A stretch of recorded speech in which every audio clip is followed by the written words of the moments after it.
ಹಲಸಿನ ಹಣ್ಣಿನಿಂದ ಮಾಡಿರುವ ನಮ್ಮ ಕೂವಲೆ ಪುಟ್ಟು ನೋಡಿ ಈ ರೀತಿಯಲ್ಲಿ ರೆಡಿಯಾಗಿದೆ. ತುಂಬ ಅದ್ಭುತವಾಗಿರುತ್ತೆ ರುಚಿ. ಒಂದ್ಸಲ ಟ್ರೈ ಮಾಡಿ ನೀವು. ನಮಸ್ತೆ ಎಲ್ಲರಿಗೂ. ಎಲ್ಲರನ್ನು ನನ್ನ ಚಾನಲ್ಗೆ ಸ್ವಾಗತ ಮಾಡಿಕೊಂಡು ಇವತ್ತು ಅದ್ಭುತವಾದ ರೆಸಿಪಿ ಮಾಡ್ತಾ ಇದ್ದೀನಿ. ಬನ್ನಿ ಹೇಗೆ ಮಾಡೋದು ನೋಡೋಣ.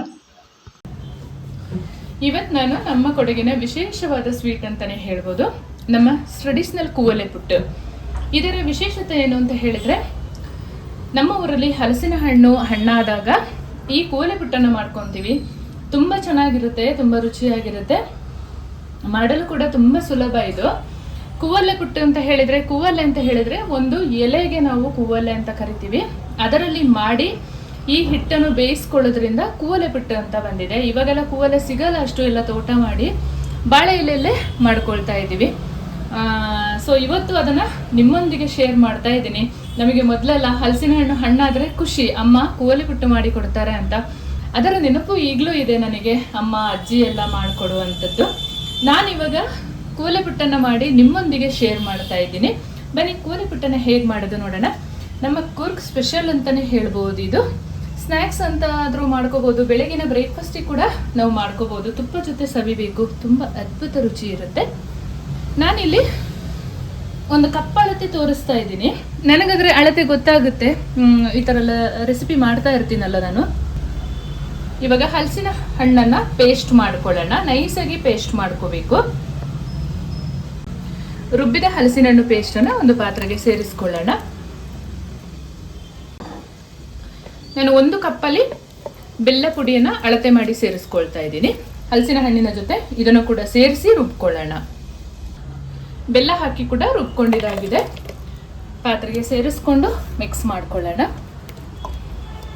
ನೀವು ಸಕ್ಕರೆ ಖುಷಿ ಇದ್ದವರು ಸಕ್ಕರೆ ಕೂಡ ಹಾಕೋಬಹುದು. ನಾನು ಬೆಲ್ಲ ಹಾಕಿ ಮಾಡ್ಕೊಳ್ತೀನಿ, ತುಂಬ ರುಚಿ ಇರುತ್ತೆ, ಹಾಗಾಗಿ ಬೆಲ್ಲ ಹಾಕಿ ಮಾಡ್ಕೊಳ್ತಾ ಇದ್ದೀನಿ. ಚೆನ್ನಾಗಿ ಒಮ್ಮೆ ಮಿಕ್ಸ್ ಮಾಡ್ಕೊಳ್ಳೋಣ. ಅಕ್ಕಿ ತರಿ ನಾವು ಇವಾಗ ಪಾಪುಟ್ಟು ಮತ್ತು ಕಡಂಬಟ್ಟಿಗೆ ಮಾಡಿ ಇಟ್ಕೊಂಡಿರ್ತೀವಲ್ಲ, ಅಕ್ಕಿ ತರಿ, ಅದೇ ತರಿನ ಹಾಕಿ ಮಾಡ್ಕೊಳ್ಳುವಂಥದ್ದು. ತರಿ ಅಳತೆ ಎಲ್ಲ ಏನೂ ಇಲ್ಲ, ನಿಮಗೆ ಗೊತ್ತಾಗುತ್ತೆ. ಒಂದು ಹಿಟ್ಟು ಎಲೆಯಲ್ಲಿ ಹಾಕಿ ಸುತ್ತುವಷ್ಟು ಗಟ್ಟಿ ಆದರೆ ಸಾಕು. ತೀರಾ ಗಟ್ಟಿನೂ ಮಾಡ್ಕೋಬಾರ್ದು, ತರಿ ಬೇಯುವಾಗ ಅದು ತೀರಾ ಗಟ್ಟಿ ಆಗೋಗುತ್ತೆ. ಸ್ವಲ್ಪ ತೆಳ್ಳಗೆನೆ ಎಲೆ ಮೇಲೆ ಹಾಕಿ ಸುತ್ಕೊಳ್ಳೋ ಹದಕ್ಕೆ ಮಾಡ್ಕೋಬೇಕು ನೀವು. ಈ ರೀತಿಯ ಕಡಂಬಟ್ಟು ತರಿಯನ್ನು ತಗೊಂಡಿದ್ದೀನಿ ನಾನು, ಮನೆಯಲ್ಲೇ ಮಾಡಿರುವಂಥದ್ದು. ಇದನ್ನು 2 ಕಪ್ ತಗೊಂಡಿದ್ದೀನಿ ನಾನು. ಸೇರಿಸ್ಕೊಳ್ಳೋಣ ಈಗ.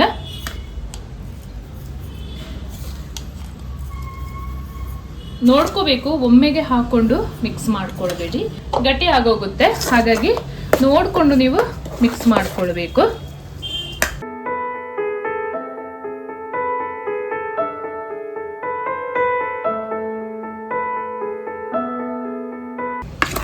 ತುಂಬ ಜನರ ರಿಕ್ವೆಸ್ಟ್ ಇತ್ತು, ಕೊಡಗಿನ ವಿಶೇಷವಾದ ಫುಡ್ ಮಾಡಿ ನಮಗೆ ತೋರಿಸಿ ಅಂತ. ಆಲ್ಮೋಸ್ಟ್ ಎಲ್ಲವನ್ನು ಮಾಡ್ತಾ ಇದ್ದೀನಿ. ಈಗ ನೋಡಿ, ಹಲಸಿನ ಹಣ್ಣು ಸೀಸನಲ್ಲಿ ಏನೇನು ಸಾಧ್ಯ ಆಗುತ್ತೆ ಹಲಸಿನ ಹಣ್ಣಲ್ಲಿ, ಅದನ್ನು ಮಾಡಿ ನಿಮ್ಮೊಂದಿಗೆ ಶೇರ್ ಮಾಡ್ತೀನಿ ನಾನು. 2 ಕಪ್ ತರಿ ತಗೊಂಡಿದ್ದೆ, ಎಲ್ಲವನ್ನು ಪೂರ್ತಿಯಾಗಿ ಸೇರಿಸ್ಕೊಳ್ತೀನಿ. ಒಂದು 1/4 ಸ್ಪೂನಷ್ಟು ಏಲಕ್ಕಿ ಪೌಡ್ರನ್ನು ಸೇರಿಸ್ಕೊಳ್ತಾ ಇದ್ದೀನಿ. ತುಂಬ ಚೆನ್ನಾಗಾಗುತ್ತೆ. ಇಲ್ಲಿ ಎಳ್ಳನ್ನು ಹುರಿದಿಟ್ಕೊಂಡಿದ್ದೀನಿ ನಾನು. ಬಿಳಿ ಎಳ್ಳಾದ್ರೂ ಆಗುತ್ತೆ, ಕಪ್ಪು ಎಳ್ಳಾದ್ರೂ ಆಗುತ್ತೆ. ಅದನ್ನು ಸೇರಿಸ್ಕೊಳ್ಳೋಣ. ಹುರಿದು ಹಾಕೋಬೇಕು. ಹಸಿ ತೆಂಗಿನಕಾಯಿನ ನಾನು ತುಪ್ಪದಲ್ಲಿ ಹುರಿದು ಇಟ್ಕೊಂಡಿದ್ದೀನಿ. ಸ್ವಲ್ಪ ದಪ್ಪ ದಪ್ಪ ಕಟ್ ಮಾಡಿ ಹಾಕೋಬೇಕು, ಅದು ಬಾಯಿಗೆ ಸಿಗುವಾಗ ತುಂಬ ಚೆನ್ನಾಗಾಗುತ್ತೆ. ಸ್ವಲ್ಪ ಕೊಬ್ಬರಿ ತುರಿಯನ್ನು ಹಾಕೊಳ್ತಾ ಇದ್ದೀನಿ, ಅಂದರೆ ಪೌಡ್ರ್ ಮಾಡ್ಕೊಂಡಿದ್ದೀನಿ. ಅದನ್ನು ಸೇರಿಸ್ಕೊಂಡು ಚೆನ್ನಾಗಿ ಮಿಕ್ಸ್ ಮಾಡ್ಕೊಳ್ತೀನಿ. ನೀವು ಹಸಿ ಕಾಯಿ ತುರಿ ಬೇಕಾದ್ರೆ ಹಾಕೋಬಹುದು. ನನ್ನ ಹತ್ರ ಹಸಿ ಕಾಯಿ ತುರಿ ಇರಲಿಲ್ಲ, ಸೊ ನಾನು ಹಾಗಾಗಿ ಕೊಬ್ಬರಿ ತುರಿನ ಸೇರಿಸ್ಕೊಳ್ತಾ ಇದ್ದೀನಿ. ಕಾಯಿ ಎಲ್ಲ ಈ ಥರ ದಪ್ಪ ದಪ್ಪ ಕಟ್ ಮಾಡಿ ಹಾಕುವಾಗ ಅದು ಈ ಹಿಟ್ಟು ಜೊತೆಯಲ್ಲಿ ಬಾಯಿಗೆ ಸಿಗುವಾಗ ಒಂದು ಒಳ್ಳೆ ರುಚಿ ಕೊಡುತ್ತೆ.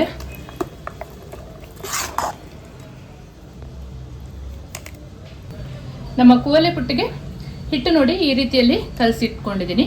ಇದನ್ನು ಒಂದು 10 ನಿಮಿಷ ರೆಸ್ಟ್ ಮಾಡಲು ಬಿಡೋಣ. ಅಷ್ಟೊತ್ತಿಗೆ ನಮ್ಮ ಬಾಳೆ ಎಲೆನ ಒಲೆಯಲ್ಲಿ ಬಾಡಿಸ್ಕೊಳ್ಬೇಕು, ಇಲ್ಲಾಂದರೆ ಸುತ್ತೋದಕ್ಕೆ ಆಗಲ್ಲ. 10 ನಿಮಿಷ ಆದ ಮೇಲೆ ಹಿಟ್ಟು ಮಾಡ್ಕೊಳ್ಳೋಣ. ನೀರು ಕೂಡ ಬಿಸಿಗೆ ಇಟ್ಕೊಂಡಿರಬೇಕು, ಇಡ್ಲಿ ಪಾತ್ರೆಯಲ್ಲಿ.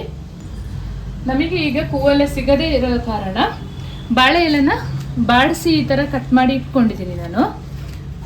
ಅದನ್ನು ಚೆಂದ ಒರೆಸಿ ನಮ್ಮ ಹಿಟ್ಟನ್ನು ಹಾಕ್ಕೊಂಡ್ರೆ ಆಯಿತು.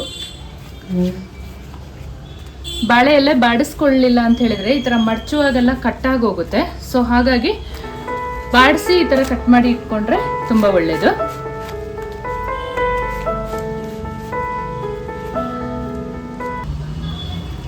ಕಲಸಿ ಇಟ್ಟು 10 ನಿಮಿಷ ಆಗಿದೆ. ಚೆನ್ನಾಗಿ ಒಂದು ಒಳ್ಳೆ ಮಿಕ್ಸ್ ಕೊಟ್ಟು ಇವಾಗ ಬಾಳೆ ಎಲೆಯಲ್ಲಿ ಸುತ್ತಿ ಬೇಯಿಸ್ಕೊಂಡ್ರೆ ಆಯಿತು. ಒಂದು 25ರಿಂದ 30 ನಿಮಿಷ ಬೇಯಿಸ್ಕೊಳ್ಬೇಕು. ನೀರು ಬಿಸಿ ಆಗಿರುತ್ತಲ್ಲ, ಬೇಗನೆ ಬೇಯ್ಕೊಳ್ಳುತ್ತೆ.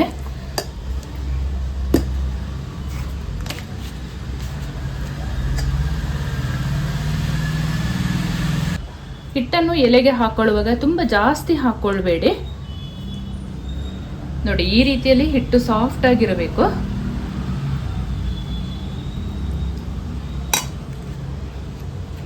ಈ ಥರ ಮಡಚಿ ಬೇಯಿಸ್ಕೊಂಡ್ರೆ ಆಯಿತು. ನಾನು ಈ ಹಿಂದೆ ಹಲಸಿನ ಬೀಜದ ಬರ್ಫಿ ಮತ್ತು ಹಲಸಿನ ಬೀಜ ಚಟ್ನಿ ಮಾಡಿದಾಗ ತುಂಬ ಜನರ ಒಳ್ಳೆ ಕಮೆಂಟ್ ಮತ್ತು ಒಳ್ಳೆ ರೆಸ್ಪಾನ್ಸ್ ಇತ್ತು. ಅವರಿಗೆಲ್ಲ ತುಂಬ ಹೃದಯದ ಧನ್ಯವಾದಗಳನ್ನು ಹೇಳ್ತೀನಿ. ನಿಮ್ಮ ಸಹಕಾರ ಪ್ರೋತ್ಸಾಹ ನನ್ನ ಚಾನಲ್ ಮೇಲೆ ಹೀಗೆ ಇರಲಿ ಅಂತ ಕೇಳ್ಕೊಳ್ತೀನಿ.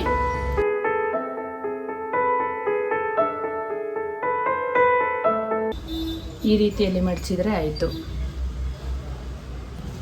ಈ ರೀತಿಯಲ್ಲಿ ಎಲ್ಲ ಹಿಟ್ಟನ್ನು ಬಾಳೆ ಎಲೆಗೆ ಹಾಕಿ ಸುತ್ತಿಟ್ಕೊಂಡಿದ್ದೀನಿ. ಇವಾಗ ಬೇಯಲು ಇಡೋಣ. ನೀರು ಚೆನ್ನಾಗಿ ಇಡ್ಲಿ ಪಾತ್ರೆಯಲ್ಲಿ ಬಿಸಿಯಾಗಿರಬೇಕು.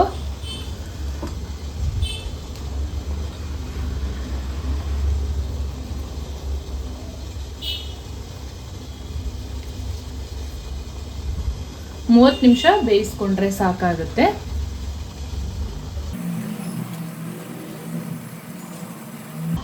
ಮುಚ್ಚಿ ಬೇಯಿಸ್ಕೊಳ್ಳೋಣ. ಫೈನಲ್ ಆಗಿ ನಮ್ಮ ಕೂವಲೆ ಪುಟ್ಟು ಬೆಂದಿದೆ. ಸ್ವಲ್ಪ ತಣ್ಣಗಾದ್ಮೇಲೆ ಟೇಸ್ಟ್ ಮಾಡೋಣ. ಫೈನಲ್ ಆಗಿ ನಮ್ಮ ಹಲಸಿನ ಹಣ್ಣಿನ ಕೂವಲೆ ಪುಟ್ಟು ನೋಡಿ ಈ ರೀತಿಯಲ್ಲಿ ರೆಡಿಯಾಗಿದೆ. ತುಂಬ ಅದ್ಭುತ ರುಚಿ ಇರುತ್ತೆ.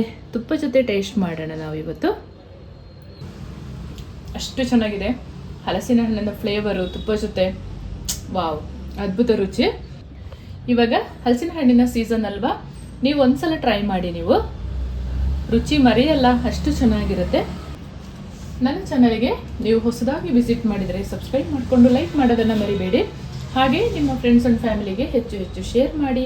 ನಿಮ್ಮ ಸಹಕಾರ ಪ್ರೋತ್ಸಾಹ ನನ್ನ ಚಾನಲ್ ಮೇಲೆ ಹೀಗೆ ಇರಲಿ ಅಂತ ಕೇಳ್ಕೊಳ್ಳುತ್ತಾ ತುಂಬ ಹೃದಯದ ಧನ್ಯವಾದಗಳು ನಿಮಗೆ.